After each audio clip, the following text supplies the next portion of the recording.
अस्सलाम वालेकुम दोस्तों, कैसे हैं आप सब? मेरा नाम है खुर्रमशदाद। आज की इस वीडियो में हम डिस्कस करेंगे कि अगर आपकी वेबसाइट बनी हुई थी और उसको ओपन करने पे ये पेज आ रहा है तो हम इस एरर को कैसे रिज़ॉल्व कर सकते हैं।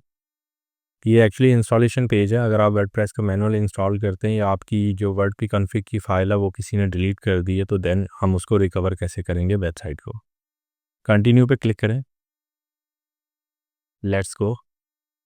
यहाँ पे हमें चाहिए डेटाबेस का नेम, यूज़र नेम और पासवर्ड।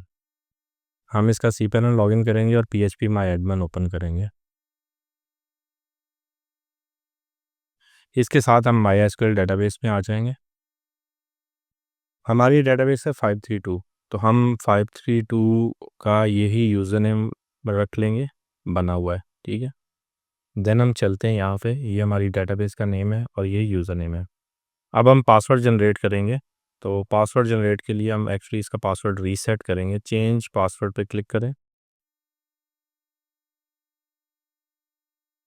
आपने रैंडम पासवर्ड जनरेट करना है और उसको कॉपी कर लेना है और यूज़ कर लेना है पासवर्ड को। चेंज पासवर्ड पे क्लिक करना है।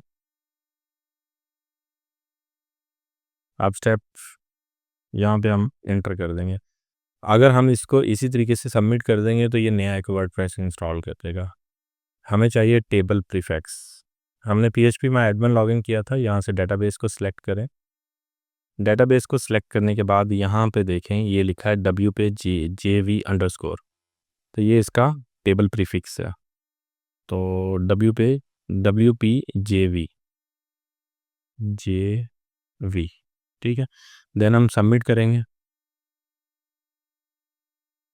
और हम रन इंस्टॉलेशन पे क्लिक करेंगे और ये लॉगिन पेज पे चला गया।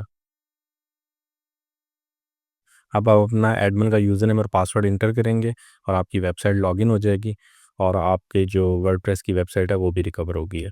आज के लिए इतना ही। नेक्स्ट वीडियो में इंशाल्लाह दोबारा मुलाकात होगी। तब तक के लिए अपना ख्याल रखें। अल्लाह हाफ़िज़।